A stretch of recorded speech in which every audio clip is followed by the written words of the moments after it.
Hey there, horror fans! Welcome back to BitBlitz Horror. Before we dive into tonight's terrifying tale of a night guard's encounter with the unknown at a secret military base, don't forget to smash that like button and subscribe for more spine-chilling stories. Now turn off the lights, get comfortable, and prepare yourself for the night shift. Remember, the darkness is watching. The night shift. I've always been a night owl, so when I landed a job as a security guard working the graveyard shift at a secure military base, I thought I'd hit the jackpot. The pay was decent, the work seemed easy enough, and I'd get to indulge my nocturnal tendencies while earning a steady paycheck. Little did I know that this job would change my life forever, leaving me questioning everything I thought I knew about reality and the dark forces that lurk just beyond our perception. My name's Jake, and I've been working at Fort Blackstone for about 6 months now. The base is nestled deep in the heart of the Appalachian Mountains, surrounded by dense forests and jagged peaks that seem to scrape the sky. It's the kind of place that feels cut off from the rest of the world, where the silence is so thick you can almost taste it. My duties were simple: drive around the perimeter of the base in a beat-up Jeep, checking for any signs of intrusion or suspicious activity. Most nights, the only company I had were the occasional deer or raccoons scurrying across the road. The monotony was broken up by regular check-ins with the Central Security Office, where I'd report that all was quiet on the Western Front, or Eastern, or wherever the hell I happened to be at the time. It was on one of these routine patrols, about 3 months into my stint at Fort Blackstone, that everything changed. The night started like any other, crisp autumn air, a nearly full moon casting eerie shadows through the trees, and the low hum of the Jeep's engine as I made my rounds. I was approaching the northeast corner of the base, an area that always gave me the creeps.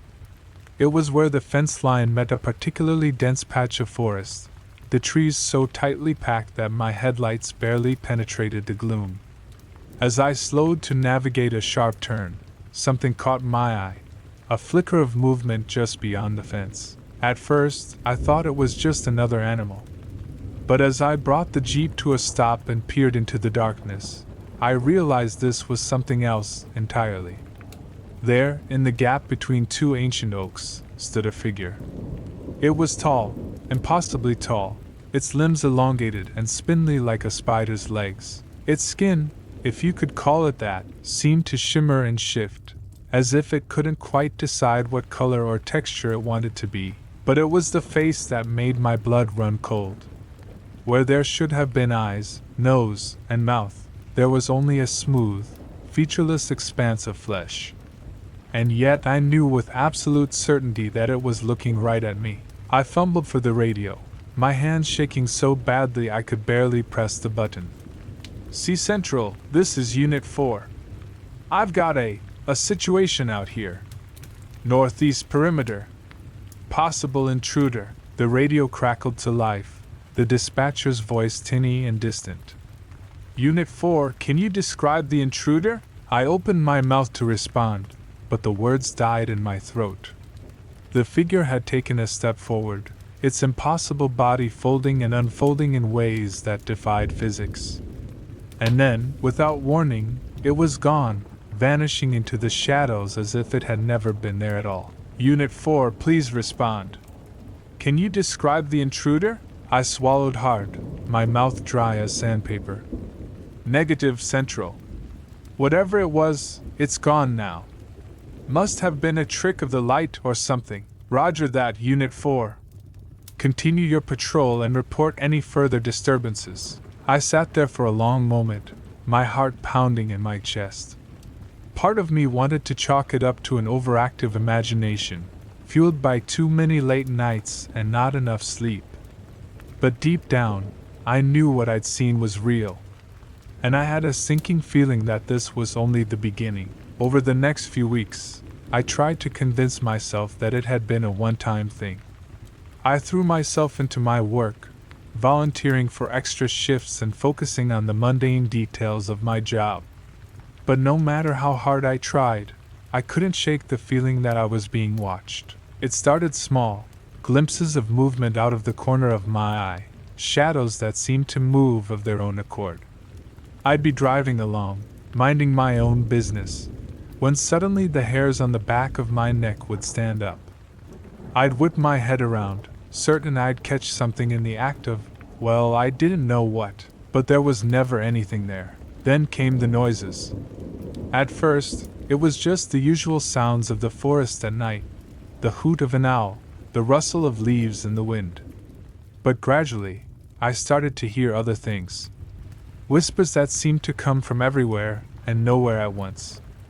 A low, pulsing hum that made my teeth ache and my vision blur. And sometimes, when the night was at its darkest, I could swear I heard something massive moving through the trees, branches snapping like twigs beneath its weight. I tried to talk to my coworkers about it, but they just laughed it off. "First time jitters," they said. "Everyone gets a little spooked out here at first. You'll get used to it." But I didn't get used to it. If anything, things only got worse. It was about a month after my first encounter when I saw it again. I was patrolling the western edge of the base, an area that bordered a steep ravine. The moon was hidden behind a thick bank of clouds, leaving the world shrouded in an inky blackness that seemed to swallow up my headlights. As I rounded a bend in the road, my lights swept across something that made me slam on the brakes so hard I nearly went through the windshield. There, perched on the edge of the ravine, was the figure. Only this time, it wasn't alone. Clustered around it were half a dozen smaller creatures, each about the size of a large dog. They had the same shifting, shimmering skin as the tall figure, but their bodies were more animal-like, hunched and predatory. As my headlights illuminated them, they turned as one to face me, and though they had no eyes, I could feel their hunger radiating across the distance between us. I don't know how long I sat there, frozen in terror. It could have been seconds or hours. All I know is that when I finally managed to tear my gaze away and fumble for the radio, they were gone. The ravine was empty, with no sign that anything had ever been there. This time, I didn't bother reporting it. I knew no one would believe me. Hell, I was starting to doubt my own sanity. But I couldn't shake the feeling that something was very, very wrong at Fort Blackstone. Over the next few weeks, I threw myself into research.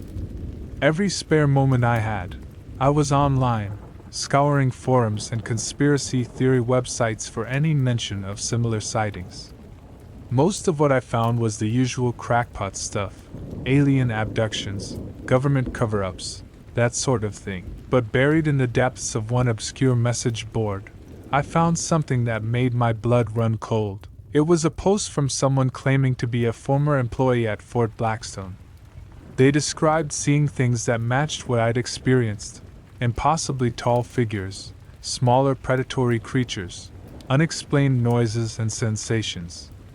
But what really caught my attention was their description of what they believed was happening at the base. According to this anonymous poster, Fort Blackstone wasn't just a regular military installation. It was the site of top-secret experiments involving interdimensional travel. They claimed that the government had discovered a way to open portals to other realities, but that something had gone horribly wrong. The creatures I'd seen weren't aliens or monsters in the traditional sense. They were beings from another dimension, slipping through the cracks between worlds. It sounded insane. Part of me wanted to dismiss it outright. But after what I'd seen, could I really afford to ignore it? I started paying closer attention to the comings and goings at the base. I noticed things I'd overlooked before. The heavily guarded building at the center of the compound, the strange equipment being transported in unmarked trucks, the nervous tension that seemed to permeate the air. And then, on a night I'll never forget, everything came to a head. It was a stormy night, the kind where the wind howls like a wounded animal, and the rain comes down in sheets so thick you can barely see 2 feet in front of you. I was on my usual patrol, struggling to keep the Jeep on the road as thunder boomed overhead. As I approached the central building, the one I'd come to think of as the heart of whatever was going on at Fort Blackstone, I noticed something odd. The guards who usually stood watch at the entrance were gone. The massive steel doors, always tightly sealed, stood slightly ajar. Every instinct I had screamed at me to turn around, to radio for backup, to do anything but investigate on my own. But curiosity and a sense of duty overrode my fear. I parked the Jeep and approached the building, my hand resting on the butt of my pistol. The moment I stepped inside, I knew something was terribly wrong. The air was thick with an acrid, ozone smell that made my eyes water. Alarms blared in the distance, their sound muffled as if coming from underwater. And there, at the end of a long corridor bathed in pulsing red emergency lights, was a sight that will haunt me for the rest of my days. It looked like a tear in the fabric of reality itself, a jagged, pulsing rift that seemed to hover in midair. Through it I could see something. A landscape so alien and horrifying that my mind recoiled from it. Vast, twisting spires of some unknown material reached into a sky that burned with colors that shouldn't exist, and moving among those spires were shapes, living things that defied description, their forms constantly shifting and changing. But worst of all were the things coming through the rift. Creatures like the ones I'd seen before, pouring into our world in a nightmarish flood. Some were like the tall, spindly figure I'd first encountered. Others were like the smaller, predatory beings. And some were things I have no words to describe, abominations that the human mind was never meant to comprehend. I don't know how long I stood there, paralyzed with terror. It was the sound of gunfire that finally snapped me out of it. Down another corridor, I could hear shouting and the staccato burst of automatic weapons. Whatever was happening, it was clear that the situation was out of control. I turned to run, to get out of there and raise the alarm, but something stopped me dead in my tracks. There, blocking my path to the exit, stood the tall figure I'd first seen all those weeks ago.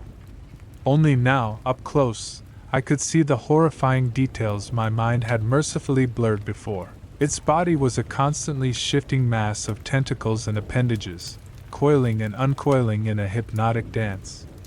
And its face. God, its face.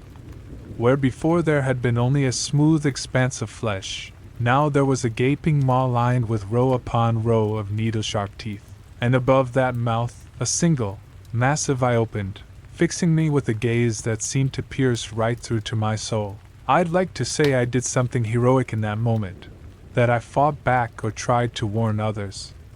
But the truth is I ran. I ran faster than I've ever run in my life, fueled by a primal terror that overrode every other thought and instinct. Somehow, I made it back to my Jeep. I peeled out of there, tires squealing on the wet pavement, not daring to look back. As I raced towards the main gate, I could see other vehicles fleeing as well, soldiers, scientists, and other personnel all trying to escape whatever hell had been unleashed. I didn't stop driving until I was miles away from Fort Blackstone. When I finally pulled over, my hands shaking too badly to grip the wheel, I tried to make sense of what I'd seen. Part of me wanted to believe it had all been some sort of mass hallucination or elaborate hoax. But deep down, I knew the truth. Something had gone terribly wrong at Fort Blackstone. In their quest to unlock the secrets of the universe, they had opened a door that should have remained closed. And now, God help us all, that door couldn't be shut. I'm writing this down as a warning. I don't know if anyone will believe me, or if it even matters anymore. For all I know, the horrors I saw that night have already spread beyond the confines of that isolated military base. Maybe they're everywhere now, hiding in the shadows, waiting to remake our world in their image. All I know is that I can't go back to my old life. I can't pretend that I don't know what's out there, lurking just beyond the veil of what we call reality. So I keep moving, never staying in one place for too long, always looking over my shoulder. Because now I know the truth, the night isn't empty. And the darkness is alive.